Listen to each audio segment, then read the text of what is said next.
Welcome friends, local Florida gal here. Let's go ahead and watch and enjoy one of my favorite classic shows, The Hall of Presidents.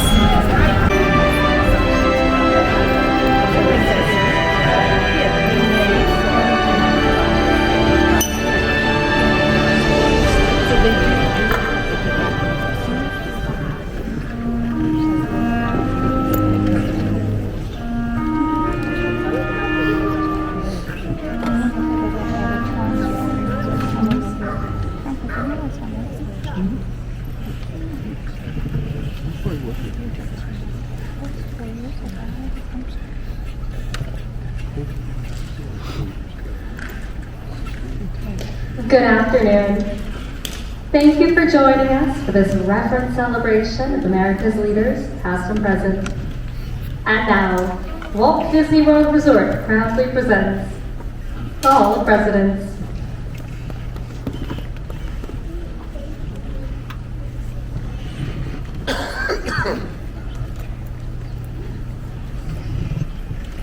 This program is dedicated to the memory of Walt Disney.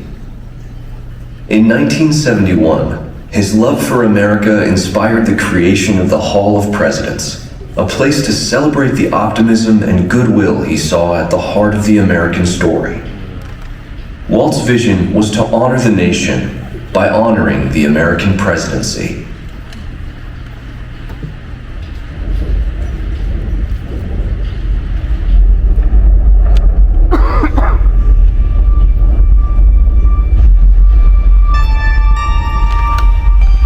It is 1783, and the smoke is clearing in the wake of the Revolutionary War. Over the course of 8 grinding years, General George Washington has led a force of shopkeepers, farmers, and Native American allies to victory over the greatest military power in the world. A new nation has been born, independent and free. The founders must form a national government. In 1787, through months of passionate debate, they create a written constitution. For the country's highest office, they imagine something new in the history of the world. A leader not born to power like a king or queen. A leader who has not seized power through conquest. A leader not separate from the people, but elected by the people. From among the people. We, the people. This is a new idea, an American idea. The idea of a president.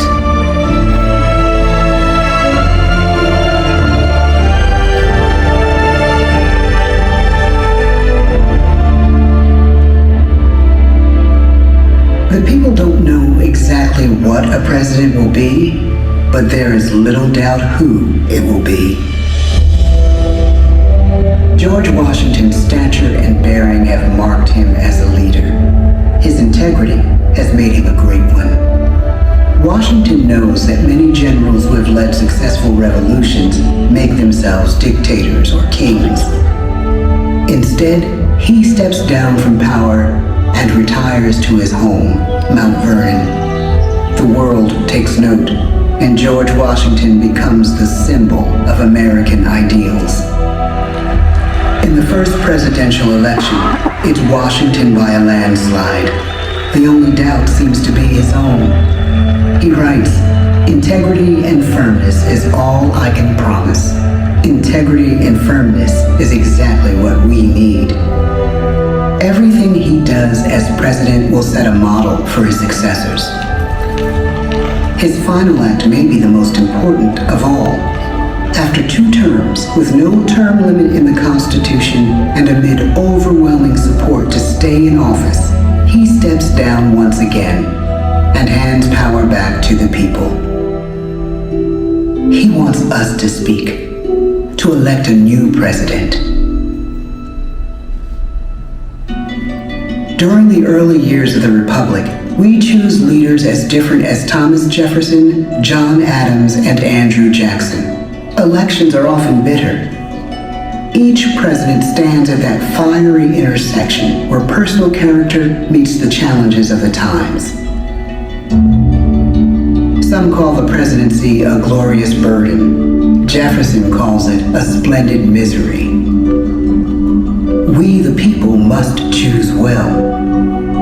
We elect 15 presidents before the course of history brings us to the edge of a crisis like no other. A nation born of freedom still permits slavery. As the country pushes west, will new states be slave or free? The question produces bitter conflict. The issue rocks the election of 1860 and brings Abraham Lincoln onto the national stage. The tall, lanky, some say uncouth candidate from Illinois is a master of words at a time when speeches are printed in full for people to read. A house divided against itself cannot stand, he has said. With Lincoln's election, the House does indeed divide. Civil War. 11 states secede from the Union. The war becomes a defining passage in the American story. The president's own inner strength and depth of character changed the course of history. Lincoln had come up the hard way on the American frontier, desperately poor, with less than a year of formal schooling. His early years were scarred by tragedy, the death of his mother, his sister, his first love. He struggles with depression, but never loses his determination to rise above it. He once said he's driven by a desire to leave the world a little better place for having lived in it. The war rages. Lincoln fights to preserve the Union and end slavery. Neither is a sure thing. At Gettysburg, Pennsylvania, 6 months after one of the bloodiest battles of the war, the president dedicates a cemetery to the thousands of soldiers who died there, in words we can never forget.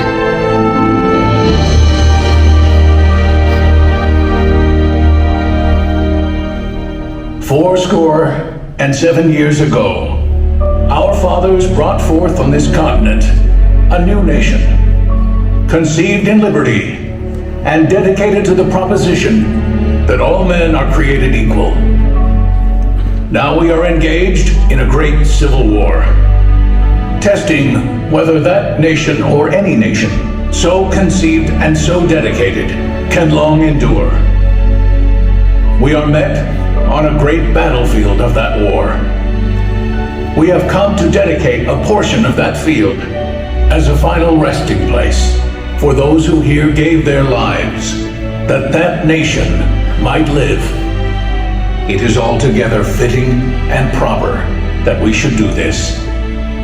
But in a larger sense, we cannot dedicate, we cannot consecrate, we cannot hallow this ground. The brave men, living and dead, who struggled here, have consecrated it far above our poor power to add or detract. The world will little note, nor long remember what we say here, but it can never forget what they did here. It is for us, the living, rather, to be dedicated here to the unfinished work which they who fought here have thus far so nobly advanced. It is rather for us to be here dedicated to the great task remaining before us, that from these honored dead we take increased devotion to that cause for which they gave the last full measure of devotion. That we here highly resolve that these dead shall not have died in vain, that this nation, under God, shall have a new birth of freedom, and the government of the people, by the people, for the people, shall not perish from the earth. The blood of over 500,000 Americans is spilled in the Civil War. President Lincoln's enduring hope is to give true meaning to the sacrifices of so many, to lead us to that new birth of freedom. With the end of the war and the end of slavery, a new birth truly begins. As we roll toward the 20th century, settlers roll west on wagon wheels and railroads connect the nation coast to coast. Millions of immigrants pour in from Europe and Asia. Population doubles. Our economy triples. Our standing among nations rises. We need presidents who can lead both at home and abroad. At the same time, a young Theodore Roosevelt is retreating from New York politics and personal tragedy. The death of his wife and his mother on the same day in the same house. In the Badlands of North Dakota, he rethinks his life and the life of his country. He returns stronger in body and spirit. His renewed energy is just what his country needs.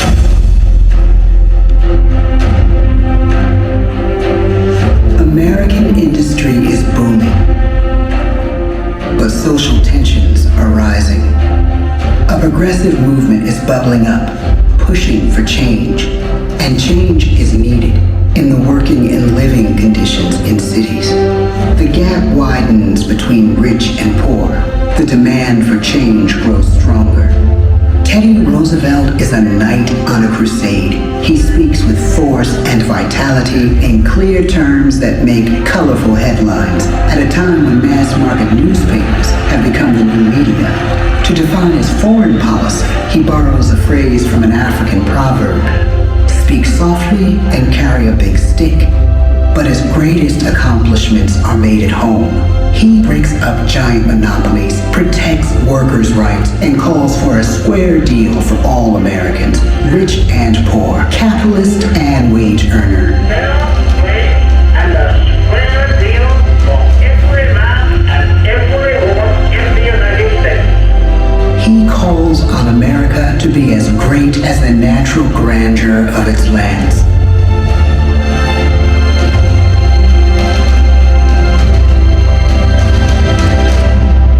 Keep your eyes on the stars and your feet on the ground, he tells us. And we do.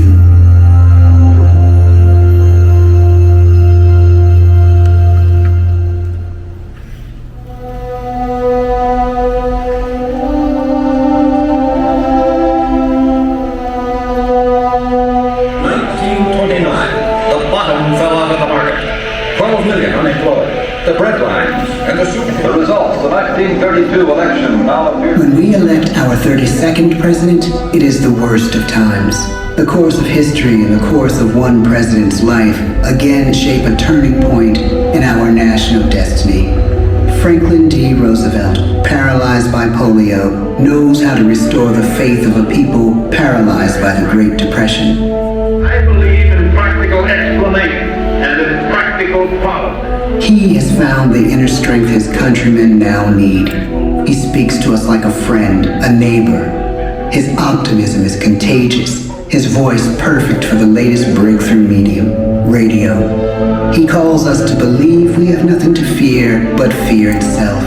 And we do believe. Tonight's attacks on England are perhaps the most widespread of the war in the course of the day. But an even greater challenge dominates his final years in office. The Second World War.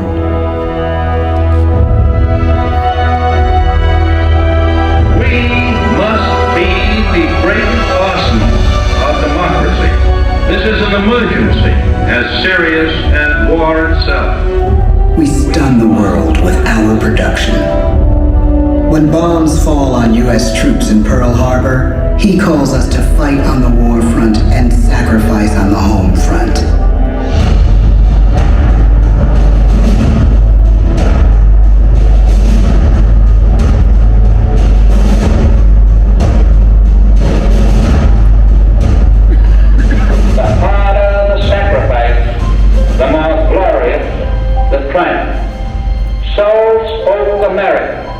In the year 1776, so speak Americans today. The world changes. The country changes. And yet, in one sense, what we need most from our presidents has never changed. A guiding vision that calls forth the best that America can be. Will our space be developed for the benefit of all mankind? Or will it become another focus for the arms race? The choice is urgent, and it is ours to make. Ask not what your country can do for you. Ask what you can do for your country. But really, it's all of us who must overcome the crippling legacy of bigotry and injustice. And we shall overcome. One of the agreements that President Sadat and Prime Minister Begin are signing tonight is entitled A Framework for Peace in the Middle East. Mr. Gorbachev, tear down this wall. You have lost too much, but you have certainly not lost America. I can hear you. The rest of the world hears you. Loving this country requires the willingness to speak out for what is right, to shake up the status quo. That's America. Our presidency is no longer just an idea. It is an idea with a proud history. Ladies and gentlemen, the presidents of the United States of America.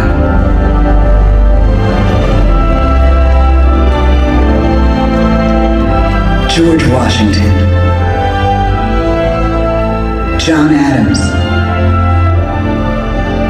Thomas Jefferson, James Madison, James Monroe, John Quincy Adams, Andrew Jackson, Martin Van Buren, William Henry Harrison, John Tyler, James K. Polk,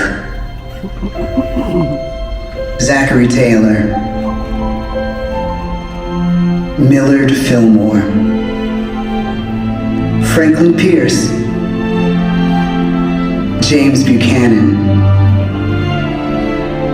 Abraham Lincoln, Andrew Johnson, Ulysses S. Grant, Rutherford B. Hayes, James A. Garfield, Chester A. Arthur, Grover Cleveland, Benjamin Harrison, William McKinley, Theodore Roosevelt, William Howard Taft, Woodrow Wilson, Warren G. Harding, Calvin Coolidge, Herbert Hoover, Franklin D. Roosevelt, Harry S. Truman, Dwight D. Eisenhower, John F. Kennedy, Lyndon B. Johnson, Richard M. Nixon, Gerald R. Ford, Jimmy Carter, Ronald Reagan, George Bush, Bill Clinton, George W. Bush, Barack Obama, Donald Trump.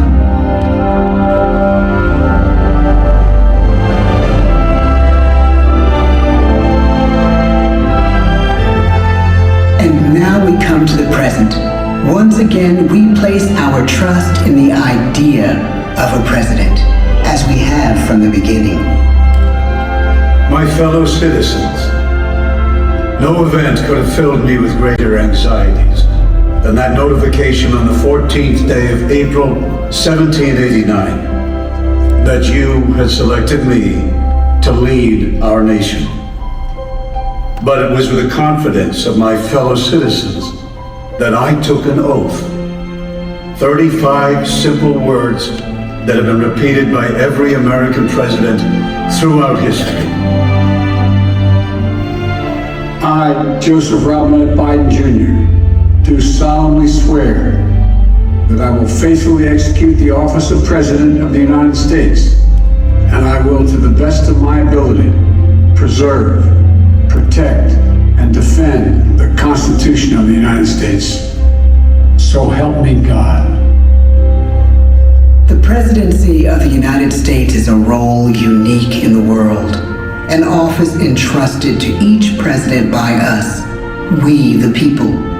Therein lies the genius of that new idea, now over 200 years old. A new idea our presidents have turned into a great American idea again and again.